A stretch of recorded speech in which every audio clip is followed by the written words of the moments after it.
Saudações, irmã e irmão das almas. Como você está? Tudo bem? Hoje estamos aqui para falar de um livraço. Acabo de ler O Massacre da Granja São Bento, do jornalista pernambucano Luiz Felipe Campos. Guarde esse nome. O Massacre da Granja São Bento, Luiz Felipe Campos. Um livraço, um depoimento histórico, um pequeno imenso, vamos dizer assim, relato de memória política do Brasil, que ajuda a explicar o que é esse país tão complexo. Quem é o Brasil? O que é o Brasil? E o que faz o Brasil não sair desta lama imunda? O livro foi publicado pela CEP Editora no ano de 2017 e tem como subtítulo o seguinte: a história de como um traidor e um torturador se aliaram em um dos crimes mais brutais da ditadura militar no Brasil.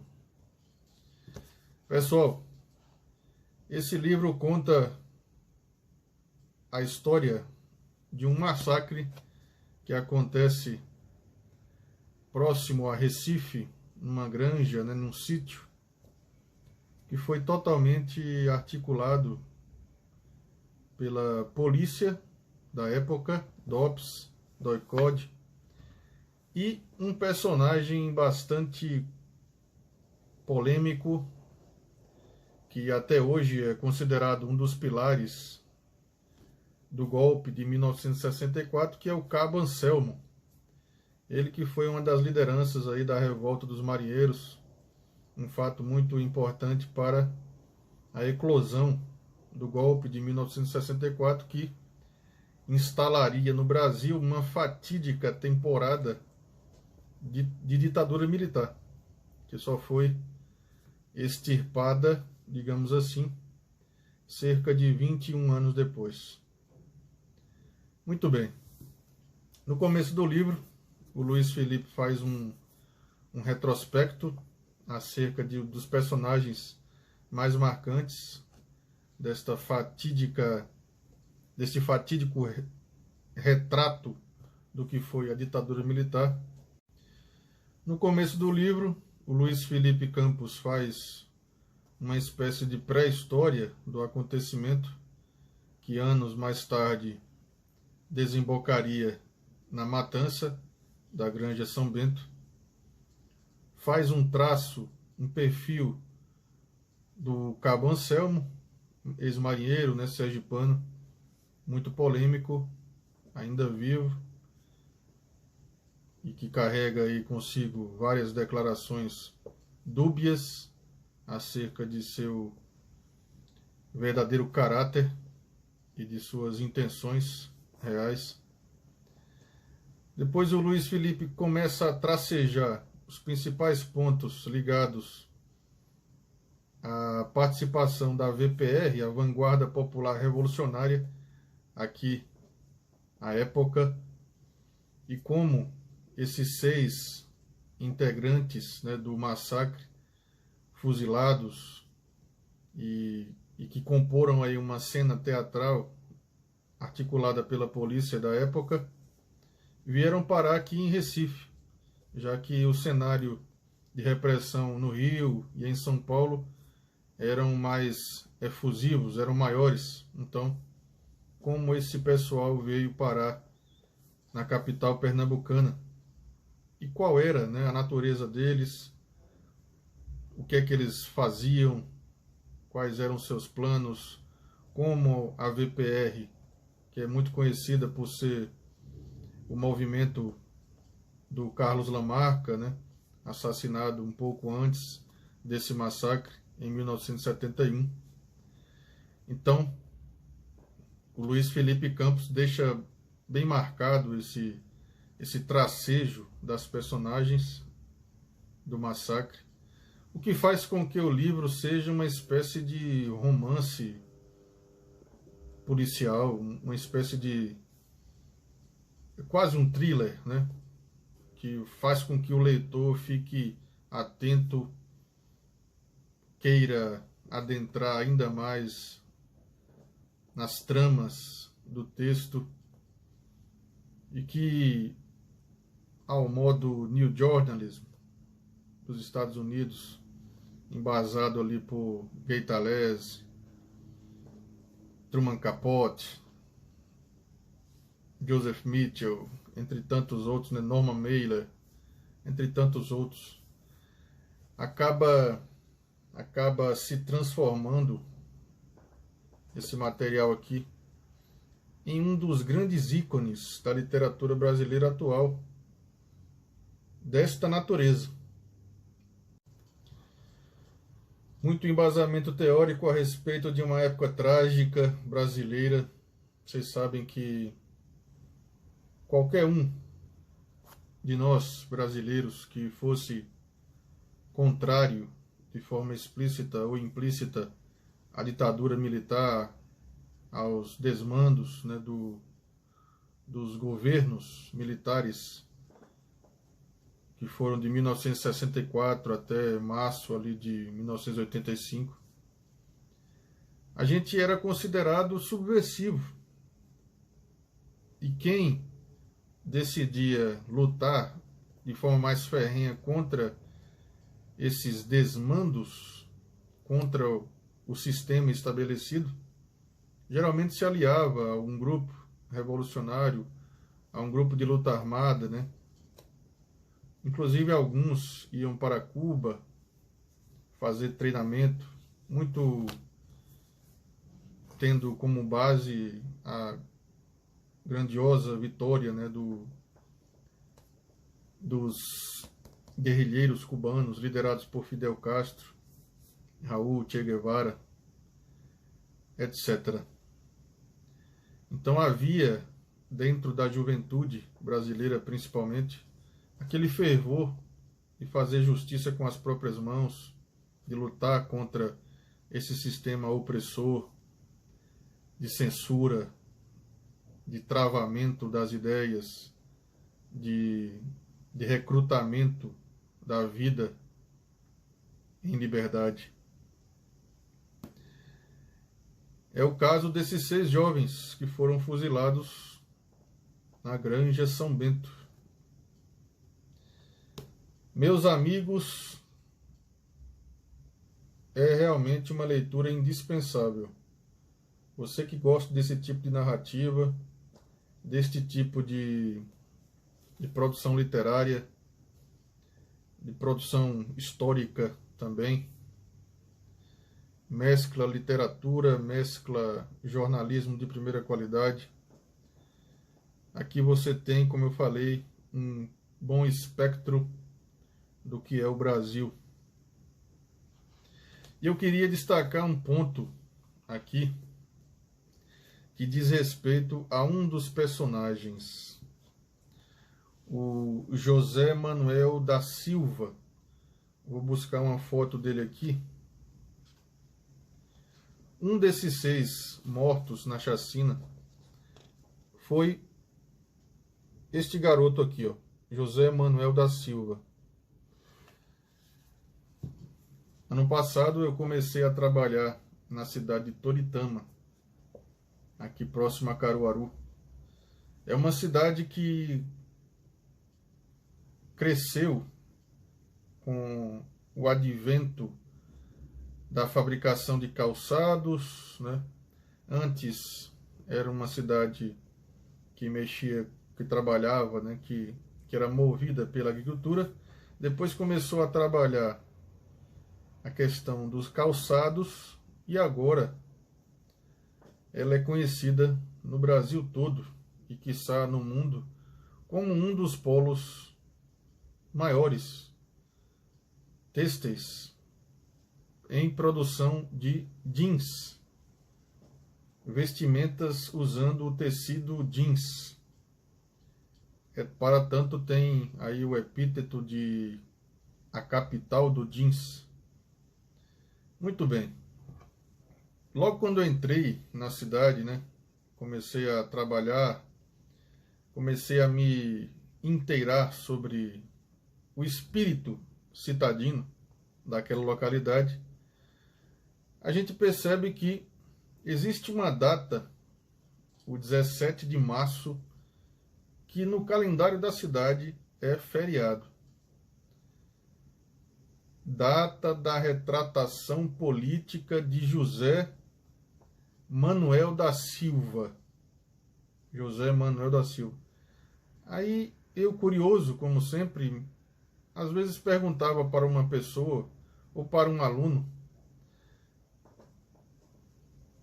quem foi esse José? Quem foi esse José? O que foi essa retratação política? O que aconteceu nessa data? Muitos vinham com respostas embaraçosas, não diziam nada com nada. Outros afirmavam que foi um sujeito que mexia com política, que mexia com questões ligadas à política da época, mas ninguém praticamente trazia a informação à risca, ao pé da letra. Essa data, pessoal, é a data que marca, né, uma situação muito interessante ligada a esse fato aqui, narrado neste livro. A mulher de José Manuel da Silva, a Genivalda, ela lutou bravamente durante anos perante o governo pernambucano pelo direito de ter a ossada de José, de seu marido, de volta, de poder enterrá-lo em sua cidade, Toritama. Então, depois de muita luta, depois de muitas maracutaias, né, podemos assim dizer, a Genivalda consegue trazer a ossada do José Manuel para Toritama. E aquele dia é marcado por um grande festejo, uma aclamação muito grande, né, de curiosos. A ossada desfilou em carro de bombeiro pela cidade, a pedido de Genivalda para o então governador Miguel Arraes. Enfim, uma curiosidade muito interessante que ainda hoje, se você perguntar para a maioria das pessoas em Toritama quem foi José Manuel da Silva, muitos vão dizer: era um sujeito aí que queria jogar uma bomba na cidade. Para você ver o nível de desinformação que as pessoas carregam sobre os fatos de nosso país. Enfim, pessoal, se você quer ler um livraço, conhecer um pouco mais da ditadura militar brasileira, leia O Massacre da Granja São Bento, de Luiz Felipe Campos. Eu poderia falar várias coisas aqui, mas melhor não, para não dar spoiler, para não prejudicar a curiosidade de vocês. Tá aí. Eu estou ansioso, espero que haja uma segunda edição. Eu fiquei sabendo aí por alto que pretende-se lançar uma segunda edição revisada e ampliada. Então, quando sair, certamente vou querer ler. Muito bem.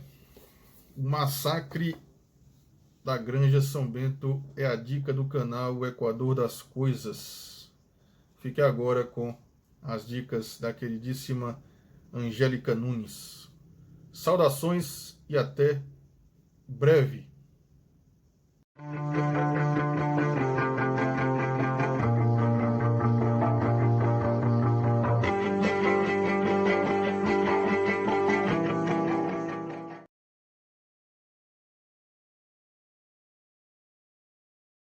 Esteja perto de pessoas que compartilham dos mesmos ideais que você. Esteja perto de pessoas que compartilham de objetivos bem semelhantes aos seus. Esteja perto de pessoas que possam vibrar por cada conquista sua e seja quem você deseja manter por perto.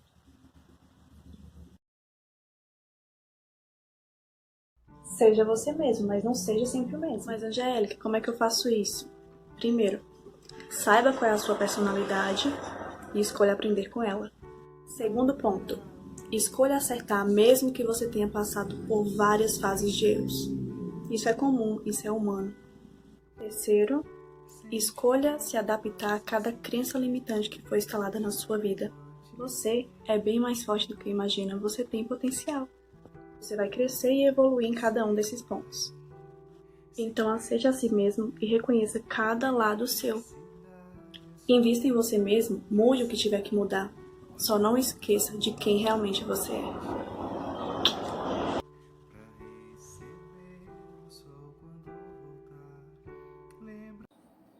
Seja paciente com você e aprenda que você tem o seu próprio tempo. Que cada detalhe criado na sua trajetória é consequência dos atos criados na sua própria velocidade.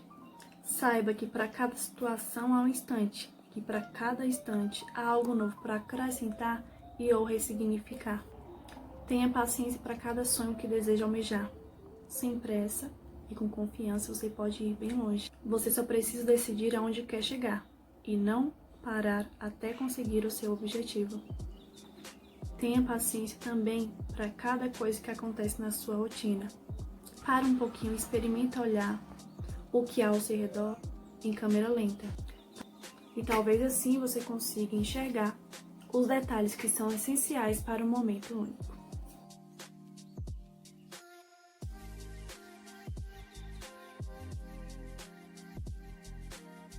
Oi gente, como muitos de vocês me pediram, eu fiz hoje um pequeno vídeo explicando um pouquinho sobre a ansiedade e quais as suas causas, tá bom? A ansiedade é um processo natural e necessário para a nossa sobrevivência. Sim, ela não é uma coisa ruim. Muitos de vocês, quando me procuram ou me falam sobre ansiedade, acham que a ansiedade é algo muito ruim que vai acabar com a vida de vocês. Mas não é bem assim.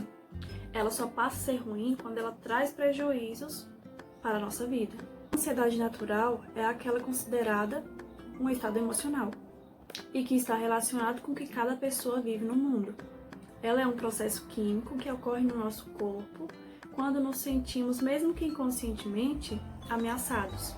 Então ela é diferente do medo. O medo a gente sente a ameaça presente, na ansiedade a gente sente a ameaça futura, aquilo que ainda não aconteceu. É como se tivesse no nosso corpo uma sirene de alerta que nos deixasse assim para aquilo que ainda não aconteceu, para aquilo que está no futuro e que a gente quer se preparar. Esse ciclo de ansiedade ele é saudável e garante a nossa sobrevivência. Por quê? Porque ele nos prepara para aquilo que pode vir a acontecer. Ainda não aconteceu, mas a gente acha que é uma ameaça e se prepara para aquilo. O problema acontece quando esses fatos do que pode vir a acontecer ficam intensos. Porque a ansiedade ela decorre de um processo fisiológico do nosso corpo de antecipação de riscos. Então, ao receber esses estímulos constantes de riscos futuros, o corpo passa a entender que é assim que deve ser. Então ele passa a ter sequência de riscos futuros continuamente. E aí você passa a ficar sempre no estado de alerta. E é aí que vai se tornar um ciclo vicioso de ansiedade. E pode vir a ser uma ansiedade patológica, que a gente chama de TAG, que é transtorno de ansiedade generalizada. Não existe só esse tipo de transtorno, existem outros também, só que uma das mais conhecidas é a TAG. Essa ansiedade patológica ela vai trazer um grande desgaste físico, porque o seu sistema vai estar recebendo a todo tempo sinais de alerta, você vai ficar em sinais de alerta o tempo todo, acreditando que tem uma ameaça futura, que não aconteceu, você nem sabe se vai acontecer, e você fica com preocupações excessivas. E ela é ruim por quê? Porque ela compromete a sua vida, a sua saúde e a relação com o mundo, com as pessoas que estão ao seu redor. Um dos sintomas mais comuns da ansiedade em geral é sudorese, falta de ar, tremor, palpitações cardíacas, insônia. Principalmente nessa quarentena, muitas pessoas devem estar sentindo algum desses sintomas. Se você sentir um desses sintomas, não quer dizer que você tem ansiedade patológica. Pode ser que você realmente esteja ansioso, esteja preocupado com alguma coisa e logo vai passar. Apresenta a maioria desses sintomas. E tem continuamente, nas últimas semanas você tem sentido muito, não tem conseguido dormir. Pode ser que sim, você tenha adquirido a TAG, que é o transtorno de ansiedade generalizado. E qual a melhor orientação para você fazer com o transtorno de ansiedade? Não existe uma receita de bolo, uma poção mágica que vai dizer que se você fizer isso, você vai melhorar, você vai se curar, esse é o tratamento eficaz. Não existe isso. E por isso que uma terapia, um acompanhamento profissional é tão importante. Porque você vai ter um profissional que vai identificar os seus gatilhos e trabalhar esses gatilhos com você, buscando uma forma de aliviar ou contornar essa situação, essas crises que você possa vir a ter. E também existem exercícios que podem ajudar a amenizar sintomas de ansiedade e são bem simples. Quando você achar que está com um desses sintomas, se sentir estressado, sentir tremor, palpitação cardíaca, tiver com insônia, você pode tentar fazer alguns exercícios que são simples e pode fazer dentro da sua própria casa. Você pode investir em momentos de lazer, pode praticar exercícios físicos, manter uma dieta mais natural, com alimentos que possam estar liberando serotonina. Você pode ficar em casa, cantar sua música preferida, tirar um tempo para dançar aquela música que você tanto gosta, aquela música que você nunca teve coragem de escutar para tentar fazer uma dança. É recomendável que você vá a lugares que te façam bem, que sejam próximos à natureza e que tenha uma respiração correta, ou seja, você tem que aprender a respirar, a ter uma constante de respiração para poder aliviar ou contornar a situação de crise de ansiedade. O que você não pode fazer é deixar de lado, porque a ansiedade ela não se trata sozinha, isso vai depender só de você. Então é isso, espero que vocês tenham aprendido um pouquinho qual a diferença da ansiedade que é natural e a ansiedade que passa a ser ruim, que é patológica. Se vocês quiserem, eu posso fazer um vídeo depois sobre os tipos de ansiedade, aí eu posso fazer um próximo vídeo.